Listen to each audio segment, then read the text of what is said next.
having things in writing. I mean, when my mom passed, actually before she passed, when she was in the hospital, the doctors came to my sister and I and said, "Hey, time to make a decision." We said, "Well, first of all, no decision to be made because she's got everything in writing. Let us get our brother on the phone." And we said, "What are the options?" We went through my mom's incredibly detailed list. Nope, she doesn't want that. She doesn't want that. She doesn't want, yep, that one. It made it so much less stressful for the three of us. My brother wasn't even there to help. He was on the phone. And my sister and I agree on nothing ever in our entire lives. So heaven only knows where we would have wound up. But we didn't have to make those decisions. Welcome to Imperfect Momming. Our children are constantly looking to us for examples. The term role model doesn't quite cut it here. We are shaping their worldview with every move we make. You see, it's not in the lectures we give or moments where we're actively attempting to teach them. It's in the micro movements we make, the unconscious ways in which we navigate life. We are constantly teaching our children how to show up for themselves, their friends, their future partners, and even their future children. So what can we do to ensure we are raising thoughtful, compassionate, self-aware human beings? We have to become them ourselves. No one is perfect, but we can all still be better, and it starts with self-healing. Let's get to it. Welcome back to Imperfect Momming, and we have a very special guest today, Sheryl Scott. Welcome to the podcast. Thank you for having me. Absolutely. So tell us a little bit about who you are and what you do. Oh my, a little bit. Well, as you said, my name is Sheryl Scott. I live in a teeny tiny little town in southwestern Ontario, about an hour and a half west of Toronto. Although I grew up in Toronto, so I've gone from one extreme to the other. I am on career number 3, although one of the commonalities throughout my journey has been that I love to help other people succeed, which is a ton of fun.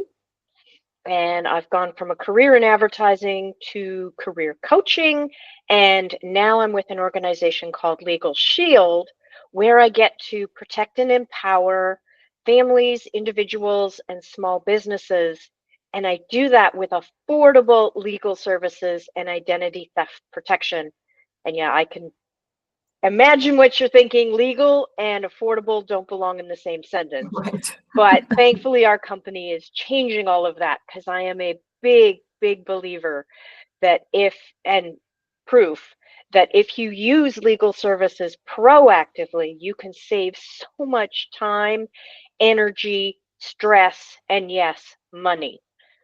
But of course, the reason most of us don't use legal services is A, we think of them as for only the big scary stuff, and B, it's, the legal system is hard to navigate, challenging, and super, super expensive. As I say, our company is changing all of that, and it makes me very, very passionate for what I do. Certain areas in particular. As I said, my background's in career coaching, so I love to help people get started in new careers, help folks start businesses on the right foot. Of course, the challenge is when you're starting a business, you should have lots of legal needs and questions, but you don't know what you don't know. So how do you even know the questions to ask? And second of all, you don't tend to have a lot of money, and what money you do have, you want to put into revenue generating activities like product development, marketing, advertising, those sorts of things. So that's kind of become one of my niche areas. But of course, being a woman, I also really like to help women, because so often we get, for many reasons, caught up in looking after everybody else but us first.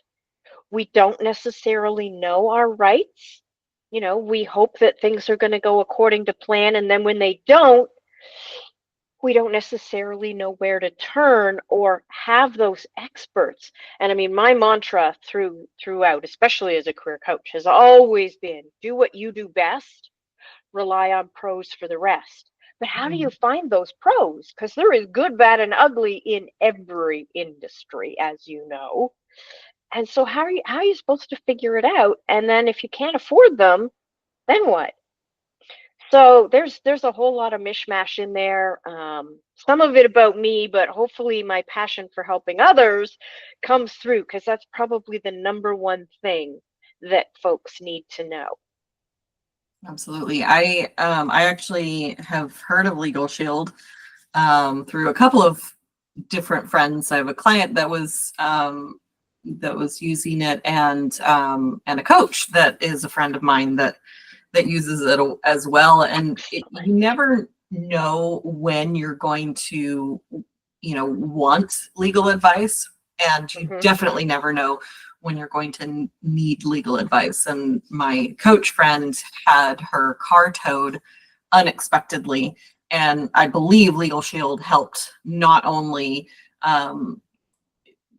she was able to get back the tow fee, and the overnight housing, and the I can't remember what that's called. where they house your car. The impound fees, I guess. Impound, there you go. I haven't had my car impounded, thankfully. So, but at least not in the last 2 decades. But but it is nice to know that you're covered. And you make a really good point too, inside a business, and that's just regular life stuff that has nothing to do with her coaching business. But inside starting a new business, knowing what you're allowed to do legally and not is definitely a benefit. And I used to be a legal secretary. So yeah, you totally understand. And I mean, don't get me wrong, we can all go watch YouTube and Google, but who has time to spend 6 hours watching YouTube videos, and going back to those, prospective business owners, they need a website. Yeah, they can go watch YouTube videos, they can download free software, and they can create a website that's okay, but it's going to look like 100 other sites out there because they're using a template. And that's okay temporarily until you can do more. But yeah, there is so many things in life. I mean, interestingly enough, when a friend of mine first told me about LegalShield, we signed up because my husband and I needed our wills and powers of attorney done. And there is not a more cost-effective way to get them done. We had looked. And so we thought, well, we'll get it. We'll use it just for that. It's worth it for that alone. We're not going to need it for anything else because we're good people. Which, yeah, we are. But once we had it, you wouldn't believe all the little ways we found to use legal services. Like things that I didn't even think were legal things. Like there was street repairs going on in our neighborhood, when we used to live in a city, and they weren't going the way they said they would. And literally me and my neighbors couldn't get home 3 days in a row. Like, well, this is crazy. Tried calling the city. That didn't get me anywhere. So finally, in desperation, I called the law firm and I said, hey, this isn't a legal question, but just tell me who I need to call. Is it the city? Is it the province? Is it the region? Is it the construction company? And they're like, oh, we'll write a letter on your behalf. Well, the very next day, suddenly proper signage is up. There's flag people on the digger machines. There's caution tape. And the whole job that is barely halfway done, that had taken almost 8 weeks, the rest of it done in 2 weeks. And my first thought was, oh, why didn't my phone call do that? And I thought, wait a minute, this is kind of cool having a lawyer in your back pocket. I always thought that it'd be nice to have a lawyer in the family to just pick up the phone and ask a question. Well, this is the next best thing. So kind of cool. And I've been able to help so many people. I mean, if you've got a lawyer in the family, fantastic. Use them for their area of expertise. But what if it's not their area of expertise? I mean, cousin. And I would also think that, the lawyer in the family is trying to make a living. Well, and there's a good point, right? Like they're going to help family, but can they afford to do it? I don't know, forever? Probably not. So yeah, and I don't know if you or any of your listeners have seen the movie Cousin Vinny, but it's from the 80s. If you like comedy, it is hilarious. Yeah, I'll just leave it at that. You can go Google it. It's absolutely hilarious. But perfect reason why you shouldn't always rely on family, because they might not have the area of expertise that you need, right? You don't want a traffic lawyer helping you with your divorce, or a divorce lawyer going to court for you for your speeding ticket. It's not probably going to turn out very well. So yeah, it's interesting. We'll put it that way. But yeah, using legal services proactively. I don't know how many ladies that I have come across in real life, virtually, that, oh, I'm in this horrible relationship, but I don't know what to do. Where do I start? How can I even get questions answered? Or folks that have stumbled blindly forward, thinking they knew what they wanted to do without understanding all the pros and cons and ins and outs and everything that would be required. It can be scary navigating things like separation and divorce, or second marriages and becoming step parents. And I mean, I'm not a step parent, but my spouse is. Yeah, and your reaction said it all. Like, oh, there are just so many things, and we can't make assumptions. And I hear it all the time with wills and powers of attorney, or living wills, and powers of attorney have a number of different names, but it's basically the documents that protect your stuff and you, if you're still alive but can't speak for yourself. So you're in a coma, you're out of the country, you're whatever the case may be, they are equally as important as that will. They speak for you when you can't speak for yourself. And I've met way too many people with assumptions that, oh, well, if I die, everything goes to my spouse. Well, not if you've got a will that says it all goes to your ex. Mm.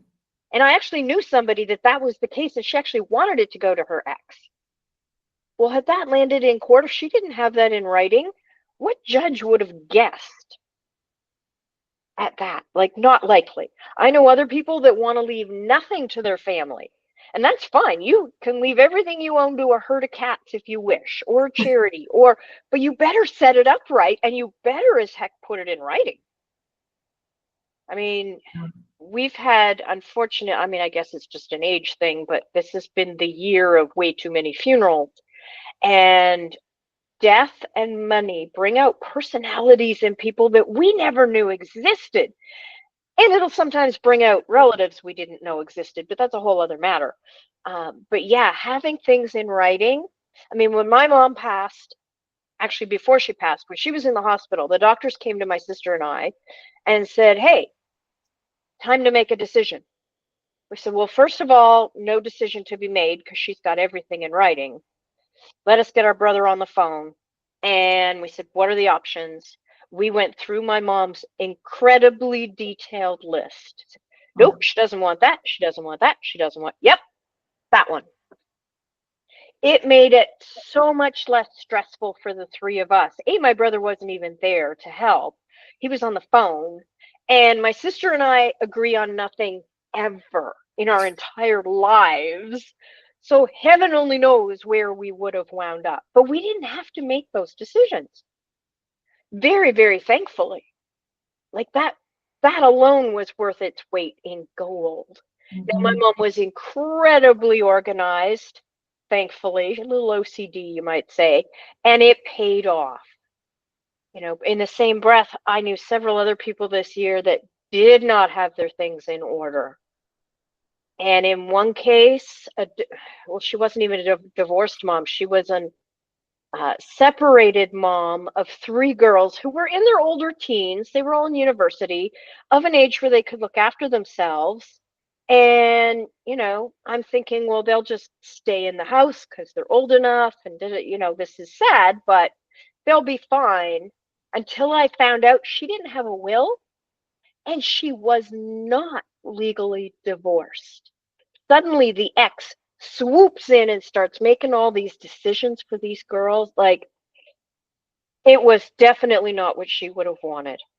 And I just felt so bad that she didn't have everything in order. But at that point, there's nothing you can do. Yeah. Better to have it and not need it than the other way around. Kind of like an umbrella. Right. And I think that a lot of people, it feels really uncomfortable to think about death or what happens, if you become incapacitated, or we don't even think that it's going to happen. Like I was telling you before we hit record, my son crashed his electric scooter yesterday, and my whole day was rearranged and morning has been rearranged by this accident. And it's not something that we planned for or prepared for or anything along those lines. And, that kind of stuff happens on a much worse scale too. Absolutely. Life happens, and Yeah. generally at the most inopportune moments. Right. It's Like just when the way it I goes. was a surrogate in 2022, and I was rear-ended, and I was carrying twins, and it was the tiniest like fender bender. Literally my fender was bent a little bit. Like it wasn't a big deal, but I was 30 weeks pregnant with twins, and if you get into an accident, you go to the hospital when you're pregnant. Like that's the rule. Absolutely. And I was like, I don't even know that I said goodbye to my son. Like my husband was home. I told him I got to go get checked out, but I'll be back, it'll probably be an hour. I was gone for 5 days. And it was really hard for my son because he's used to, like, I kind of warn him about things and so for the rest of the pregnancy, once I did get released, I said, okay, I'm going to the doctor, because I had to get these periodic checks. I said, I'm going to the doctor. This might be one of those times that I don't come back for a couple of days if there's something going on with the baby. I just want you to know. And it didn't happen until the babies were born at the appropriate time. But every single time from then on, I let him know that this could be a thing that might happen. Right. And You as a just don't mom know. and a coach, and you don't know, it's kind of better that I don't always prepare him, because life's not going to always give him a sign that says, hey, just so you know, you're going to be out of school for a week now because you crashed your scooter, or you're going to crash your scooter on Monday and you're going to be out of school for a week. It's like the universe doesn't give us those signs. Yeah, hardly ever. Yeah. Super nice if they did, but Well, and you can't go through life being a worry ward either. But sometimes just knowing your rights, knowing your options, knowing the choices to make. I mean, I know a young lady who, she's a LegalShield member. She called the law firm. She spoke to a family lawyer. Sorry about that. Swore I turned it off. Those signs from the universe. Anyway, maybe, who knows? Apparently do not disturb does not apply to everything. Who knew? Where was I? Oh yeah, so she was able to call, and she was just not feeling 100% in her marriage, in her situation where she was living, and just called and got some advice. And well, what if this and what if that, and how would it work if? And that alone just made her feel so much better. She felt empowered. She didn't feel helpless. Now, she didn't end up leaving her husband. They did end up moving because, she did some other work and got down to what is the root of the challenge. And turned out it wasn't the marriage at all. It was other things putting stress on the marriage. So they solved it and all is well. But had she not gotten that information, who knows what would happen? And, as I said earlier, we think of legal services as being for the big, scary stuff, right? If you're sued, or if you want to sue somebody else, if you're in a car accident, when somebody passes away. But it's so much more than all of those things. Yeah, criminal charges, but you know what? Those are rare, thankfully, for most of us. But, what if you've just got a question? What if you're thinking about starting a business? How do you do that? Do you need to incorporate or not? And I mean, it's very different here in Canada than it is where you are in the States. Mhm. I mean, up here, you're incorporated or you're not. And it's expensive and it's a horrible process. You guys have S corps and C corps and LLCs and so many options. It's mind-boggling. But on both sides of the border, like, what if, do you even need to incorporate? Maybe not right out of the gate. You know, what if you suddenly get busy and you need help? Do you hire them as permanent employees? Do you hire them as, you know, part-time contractors? And what if then do you pay those part-time contractors on holidays or not? Or there are so many questions Mhm. that is way easier, excuse me, to pick up a phone, talk to an attorney, than it is to try to Google and figure out, well, is this answer up to date? Is this answer even make sense for my state, province, municipality, area? I don't know. Because let's face it, there's just way too much information on Google, and Google doesn't have a law degree. Right. You wouldn't have Google prepare your taxes. That's not an Right. accountant, you know. And I mean, that's one of my pieces of advice to someone looking to start a business. Go get a good accountant. Don't do your own taxes. You will miss write-offs that you didn't even know existed, which, okay, you're not going to know initially, but down the road, you'll hire an accountant and they'll go, oh, you didn't know about that or that? You could have saved so much money. We should all pay our fair share, but not more than that. Mhm. Yeah, you need, do what you do best. Whether you're a mom, whether you're a business owner, whether you're an employee, whatever it is, stick to what you do best and find pros for the rest. Yeah. Can you afford them? Maybe, maybe not. LegalShield's a great affordable option in terms of legal. I don't know of anything else related in other areas, but you never know. But it is so, the alternative ends up being more expensive in many cases. You got to go, yeah. And maybe it's bartering. Whatever your expertise is, go find another mom with opposite expertise and maybe trade services. Help each other out. You know, it's not I, just about babysitting, it's everything else in life. I absolutely love bartering. I like the barter system has been a staple in my life. Love Ever it. since I became when I was a massage therapist in my early 20s, I was like barter system all the way. I gave massages for my hair, for my nails, like everything. Yep. Why not? Because who doesn't like Right. a good massage? Exactly. Is there a piece of advice that you want to share with moms listening? That's probably the number one. Do what you do best. Rely on pros for the rest. Yeah. Absolutely. Because only you can be the mom to your kids. Don't get me wrong, nannies and PSWs, and they do a good job at what they do. They still can't be their mom. Mm-hmm. They just can't. It's just not the way it works. Same as if you're not a brain surgeon, you can't be a brain surgeon, even if you're the patient's mom, Mm-hmm. right? Do what you do best. Rely on pros for the rest. It can make a world of difference, you know. And I'll give an example. Yeah, my husband can watch 6 hours of YouTube and make 100 trips back and forth to the hardware store and spend 3 weekends fixing a leaky tap. And it might make him feel really good that he did. And if he had nothing better to do on his weekends, great. But you know what? If he could be out spending time with the family, earning revenue, doing anything else, it is worth it to spend the $80, $100, $120 an hour to get a pro that's going to fix it in 45 minutes. Mm-hmm. Do what you do best. And if being a mom is it, then grasp that wholeheartedly and find folks to help you out with everything else. You know what? And if the dust bunnies are rolling around like tumbleweed, well, so be it. They're still going to be there tomorrow. If people are judging you, what's that other phrase? People who matter don't care, and those who care don't matter.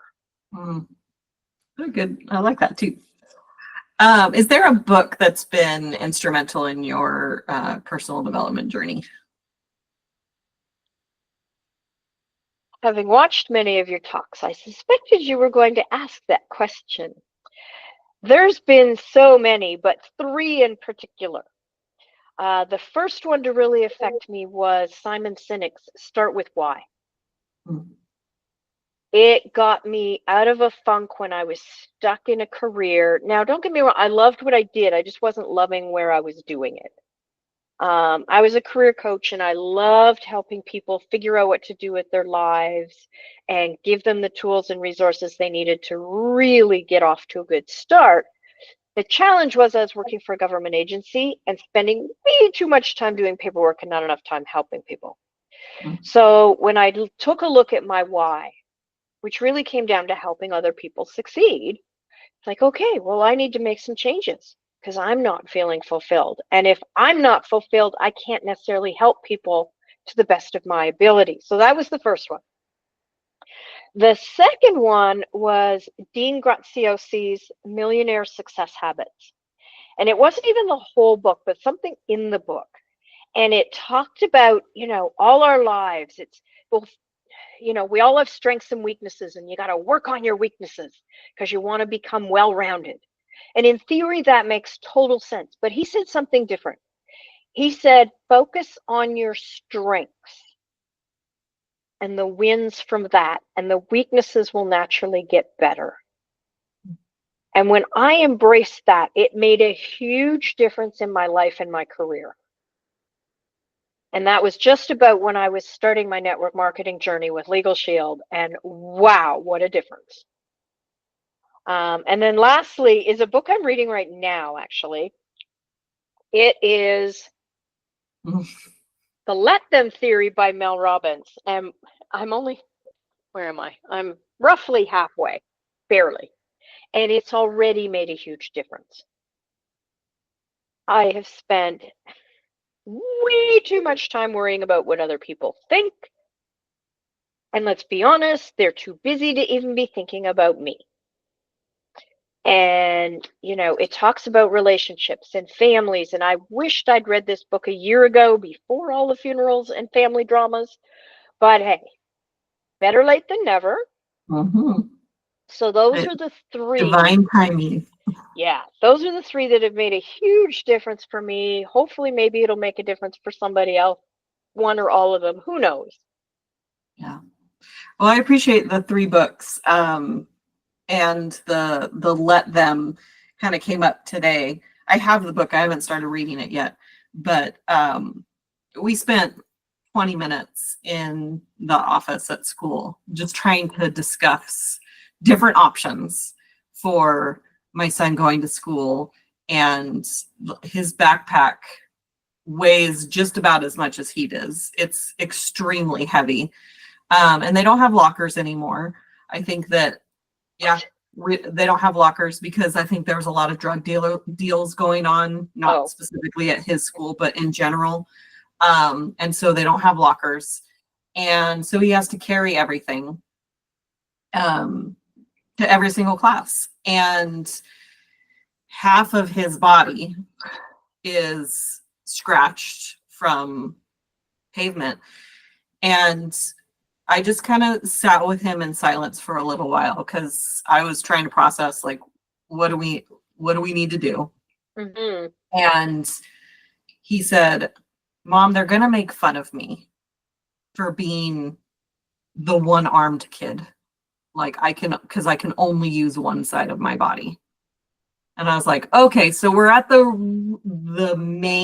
core. Like, yes, there's pain. He's not pushing through the pain because he's embarrassed. Right. And after, we decided it's okay, we'll just stay home for a week. I said, I think that you think that kids care way more than they do, because I doubt they're even going to notice that you're only using one half of your body. Yep. Your friends will know because you're going to tell them, but nobody else is even going to be paying attention. They're working on their own stuff and they're in their own minds, Right. And I like that phrase, the people who care doesn't matter and the people who it matters to don't care. something like that. Yeah. Yeah. The people that matter don't care. Don't care. And those that care don't matter. Don't matter. Yeah. Yeah. Okay. Yeah. But I get it. As children, that's a hard lesson to learn. It really, really is. And it takes a lot of time and a lot of patience. And one of my really good friends, I think I might have been 20 at the time. I might have been a little bit older even. And she said to me, like, when you're in junior high, which my son is, when you're in junior high and you're looking around at everybody and you think everybody's watching you, but really they're worried about everybody watching them. She said, you never grew out of that. And today, like, it's still, because of that comment, it's something that's conscious in my mind. Like, I do think that people care a lot more than they actually do. And then sometimes I'm like, yeah, I know that they don't, but certain times it creeps in, you know, and it has to be a little bit of a reminder. So I know that he's in the age where he actually thinks that's happening, but I know it's not necessarily something he'll grow out of immediately either. No, well, and it takes a long time for things to imprint on us, right? Our entire childhood is all this information and all the lessons we learn by example and everything that's out. And I mean, now there's just so much more input than when I was a kid. I mean, the internet didn't even exist. Yeah, we had television and commercials, but even that wasn't the same as it is today. Yeah. You know, streaming, there's just so much information coming into their worlds and all that's imprinting on them. It takes a long time to get past that. Yeah. But it first requires, like, you realizing that it's there. And yeah, there's so much that we just don't know. And how do you Google it if you don't know the question? Yeah. Or if you don't even know it's a problem. Right. Yeah. Right. You know, and to be able to pick up the phone and say, hey, just have a question. What if? Something, this doesn't seem right to me. Am I off, or is it really not right? You know, I mean, we're so used to fighting our own battles, and, you know, if you want something done right, you've got to do it yourself. And all these cliche sayings that to some degree are true. I mean, you have to take responsibility for your own life and your own reactions, but there are things that are beyond our control, and all we can control is how to react to them, right? Which is in the topic of so many books.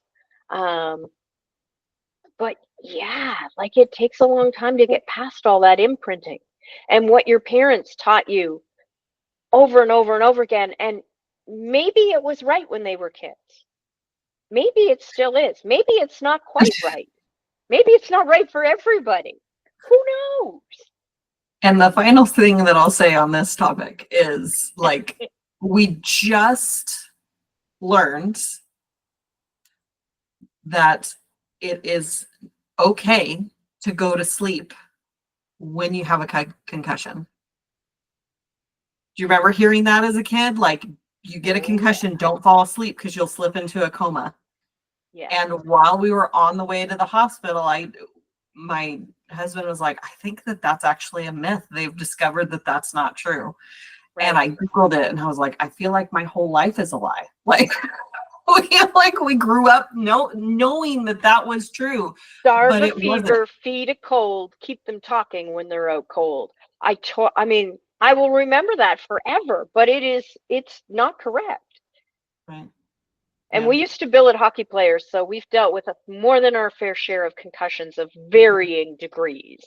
Yeah. And I could see why they would think that. You know, because how do you know if they're asleep or they're passed out? Well, wake them up. There's nothing. The best thing for them is no screen time and as least stimulation as possible for that poor brain to be able to rest. So yeah, sleep is amazing. Right. Yeah. But who knew? Who knew? For sure. And then where can our listeners find you? Well, Probably one of the easiest places. I spend a lot of time on LinkedIn. My username on LinkedIn and Facebook is Sheryl Scott 15, and it's Sheryl with an S. My email address is the same, SHERYLSCOTT15 And yes, I have a website. It's SherylScott.LegalShieldAssociate.com. But if you've got questions, if you're wondering, pick up the phone, reach out in an email, let's set up a chat. Because you know what? I'll be honest, the website has way too much information. It's maybe a little more organized than Google, but you will overwhelm yourself. Mhm. So let's just pick up the phone, have a conversation, see if, I can help in any way. And maybe LegalShield's a good fit, maybe not, who knows, but we won't know until we have a conversation. And I promise never to sell anybody something they don't need, ever, because that's not me. Yeah. Love it. Well, thank you for your time and for what you're doing in the world, because it can be a scary road to navigate.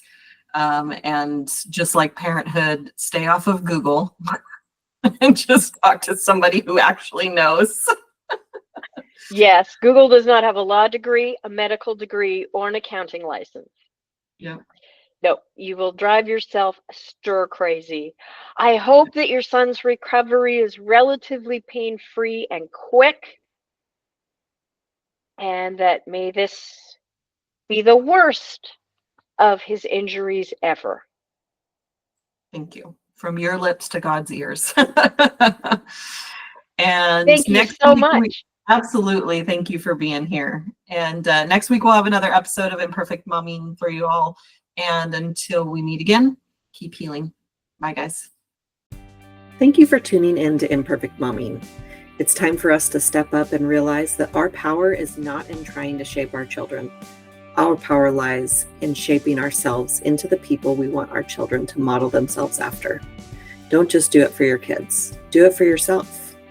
When you become a more self-aware, compassionate, and confident person, you and everyone around you benefit. For more information about me and my work, visit AliciaLyons.com. That's ALYSIALYONS.com. And until we meet again, keep healing.